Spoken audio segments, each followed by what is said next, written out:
Hell yeah, man. Let's go. It's game week here in Baton Rouge. Tigers are in Tiger Stadium this week, 2:30 kickoff. Everything's on Eagle 98.1. Mike Leach, first-year head coach with Mississippi State, bringing his Bulldogs to Baton Rouge as the reigning national champs begin the defense this Saturday at 2:30 inside Tiger Stadium. It's a great week. Coach O's with us every Tuesday morning. He's back with us here on Off the Bench. Good morning, Coach. How are you? Good morning, guys. Game week, competition Tuesday, big day in Baton Rouge, Louisiana. Coach, does it feel different this week around the facility? Oh, no question. Our guys were fired up yesterday. We had one of our best Monday practices. All the coaches are walking around with a little pep in their step. There's a sense of urgency around the office, and we're excited to be able to open it up in Tiger Stadium. We can't wait to play. So we talked to Brady Vahoko last week, and he was talking about how tough these competition Tuesdays are and how they got him ready for the league. During a game week, does that change at all? What's the plan for today? Obviously, at the beginning of the week, beginning of the year, we'll still have some tough days. We have 9-on-7 today. We have bump combo. We're not taking anybody to the ground, but it is a physical day. It's our last physical day of the week, but it is iron sharpens iron, best against best. Getting ready for the physicality of the SEC. Yeah, and a lot of that physicality takes place in the trenches. Let's start with that offensive line, Coach, because it's a group that has taken shape throughout this offseason. You go and get another grad transfer in Liam Shanahan, who seems to really take into that group. Who's starting? How are you feeling about that group going into Saturday? I really like these guys. I think they had an excellent camp. The first scrimmage, we gave up too many sacks, but after that, Coach Craig got it fixed. They're doing a great job of run blocking. They're big and they're physical. Liam has done a tremendous job for us at center, making all the calls. I worry a little bit about depth. Obviously, we got to stay healthy. We have to have a couple of guys that are going to have to be swing guys. But if we lose one or two linemen, these freshmen are going to have to play. So we have to keep on developing our roster and being prepared for a 10-game SEC schedule. Coach, it's become an annual day around the LSU football program. Everybody's looking to see who gets 18, who gets 7. You made the announcement over the weekend. Jacoby Stevens gets 7. A couple of guys get 18, and Chris Curry and Damone Clark. And you also hand out a couple of scholarships this weekend. Can you tell us about what that was like going into game week?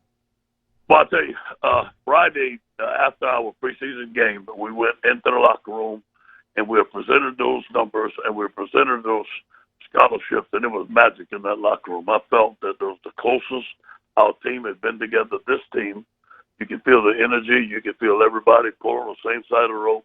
One team, one heartbeat. They were excited for their teammates. And, you can't anybody more deserving than Chris Curry. Chris sat here, waited his turn. He got his chance. He proved himself. He's a great young man on and off the field.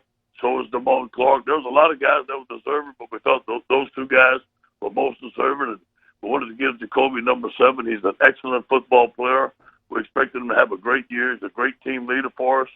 And, we only awarded 3 scholarships to walk on, which is a lot. Mm-hmm. I wish I could have gave 10 because so many are deserving. But those guys were excited. All those guys we gave scholarships to are close to graduating, and we're excited for them and their families. Coach, you tell us throughout the offseason how much you have this program prepared for in-season, and that goes into game planning throughout the summer and throughout the offseason.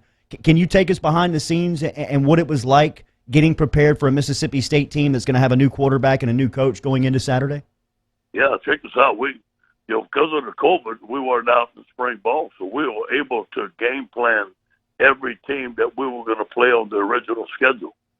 And I do believe that Mississippi State was a lot later in the schedule than planned. But we already had them game plan. Now, you got to look at Washington State for offense, San Diego State for defense, who the coordinator gave up 12.7 points per game, was second in the nation, right? And then you got to look at Mississippi State for personnel.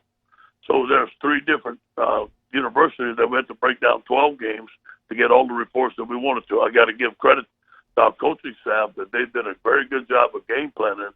So this is really the 3rd week that we game plan on Mississippi State, which I think we're going to be very well prepared for. What do you see in the Bulldogs without giving us your game plan? What do you see from this group? Well, obviously we always know Mississippi Mississippi State has some great defensive linemen, has some great defensive players. Every year we've played them, they've been a tough physical battle. So we know that. We know that Mike Leach is going to bring in some excitement with the air raid, KJ Costello, Colin Hill. They're tremendous running back who I have a lot of respect for. They have some big receivers they can throw the ball, and I'm sure there's some new guys that have showed Coach Leach they can play. They're going to dink and dunk. They're going to throw screens. They're going to try to throw the ball deep on them. We have to get a great pass rush, great coverage, but just play it at the LSU standard performance, and we'll be fine. Well, and if you could expound on that a little bit, not in specifics necessarily, but when you're going against that air raid type of attack, like what are the keys? How defensively, how do you contain that? Yeah, you got to put pressure on the quarterback. No question. You can't let them sit there all day, but you know what? They got draws. They got screens. You have to pick and choose your time when you do the pressure. They're going to throw the short passes. We have to break up, make tackles in space, not let them get a lot of yards after the catch. Do a great job with the screens and protect the deep ball. Coach, I know that we're talking to LSU head football coach Ed Orgeron here on Off the Bench. I know that you have to take a very bird's eye view on game day. You're looking at the whole picture. But is there any part about this Saturday that you are most looking forward to? Position, just a part of the day, just anything? You know, I love going to the hotel on Friday night. Bob, you remember that? They got a great meal. You know, great, all the teams together, man. You can feel it. You can feel the energy. I love waking up on Saturday morning. I like everything about game day at LSU. How can you not? Walking down the Tiger Walk, whether they have a lot of people or not, it doesn't matter. That's a traditional deal for us. And then to walk in the stadium, it's finally game day. And then after the kickoff, after the jitterbugs go away, you finally get into the X and O's and the game plan and the intensity of the football game. And that lasts for 4 hours. So I'm looking forward to the competition. Well, and it's funny, Coach, because as a player, you always got those jitterbugs until the first hit, right? And then once that first hit goes down, you're okay. You're in it. Where's that line as the head football coach? Like, when does that turn? Yeah. The final whistle when you win the game. It won't stop. It won't stop there. Coach Ed Orgeron joining us just like he does every week here on Off the Bench, ESPN Baton Rouge, New Orleans, and Alexandria. Coach, 60 Minutes gave us a little behind the scene of the Power Hour at LSU. That was cool, man. That was some great footage. That went into nearly 20 million homes. Have you seen the effect of Sunday's preview on the debut of 60 Minutes this season? Yeah, the recruiting was off the charts. Our powerhouse was off the charts last night. And a lot of parents watched it, and they wanted to talk to me about it. And very similar stories. And we're just really to elaborate on how we do things and what we do. Everybody was very impressed. I thought 60 Minutes, I got to thank them. Derek Panansky led the charge there. I think those guys did a tremendous job presenting our program in a great light. I'm so glad that they got to go down there to see my mama and eat some of that good gumbo. And I just thought it was a tremendous deal for the whole university and LSU, and hopefully represented in the best way we could. Coco was a superstar, Coach. I got to get some of that gumbo, man. She was that had to be good for her, huh? Yeah, she enjoyed it. She did, but and maybe one that gumbo for sure, and the potato salad. That's right. Ty Davis Price tweeted out yesterday, Coach, can't wait till Saturday. My first game will be dedicated to Remy Hidalgo. R.I.P. to him. After talking to his parents today, they told me how much he loved LSU football, so I'm going to make sure I give him a show. Can you talk about what that meant to your team? Yeah, Ty's a tremendous leader, a great young man, and obviously we have thoughts and prayers with the family. It's a shame that it happened to that young man, and we just hope that everybody comes out okay, and we wish that the family, as they grieve, let us know that the LSU Tigers are thinking about them.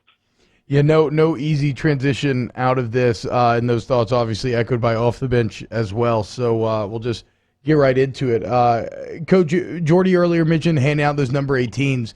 I was really shocked by Damone Clark. Maybe not shocked because you talked him up, but if you looked like last year, who would have guessed that Damone Clark a year later could end up in that number? Kind of set the expectations for Tiger fans. Like, what has he done throughout this offseason to earn that honor? There's so many things. It's about character. It's about off-the-field behavior. It's about grade point average. It's about attending every class. About, number 18 guy, he's the guy epitomized doing everything right at LSU. and Damone Clark does that. Works out. He's a leader. We think he's going to have a tremendous year. 18 doesn't necessarily go to the best player. Now, it could, but it entails so much more than just on the field behavior. It's off the field behavior, academics, the way you handle yourself. So we felt that Damone Clark fit that mold just like all the great 18s have worn before. Coach, your depth chart came out last week, your first one of this season, and Allie Gay's name was atop the list at one of those defensive end spots. A junior college get for you guys in the offseason that you haven't mentioned a lot, but it seems like he's been a pretty steady force at practice. What's his game like? But he's come along, man. Ali is 6'6", 260. He's tall. He bats fast. He's athletic. He's a very hard worker. He's a fast learner. Got to give credit to Bill Bush. Bill Bush is the guy that found him out of junior college. He was the top junior college defensive lineman that we thought that we could get, and we did. Him and Travez Moore, to me, are core starters at that position. They'll play the same amount of time. Travez has had a tremendous camp also right there from Bastrop, another junior college player. Very quick, very strong. So both of those young men should do very good at left end. Looking forward to seeing the reigning national champs, Coach, as they open up Tiger Stadium in the regular season on Saturday. Best of luck, and thank you for the time this week as always. Thank you, guys. Go Tigers. Yes, sir. Yes, sir. Let's there he go. is, Coach O checking in as the Tigers will kick this thing off in a couple of days, Saturday afternoon, 2:30. Remember all the action, Eagle 98.1. We got you set up with pregame scoreboards, postgame whiskey and wine, all of the coverage and all the in-game action for you this Saturday, Eagle 98.1 and on the social media sites. We'll close that hour one next.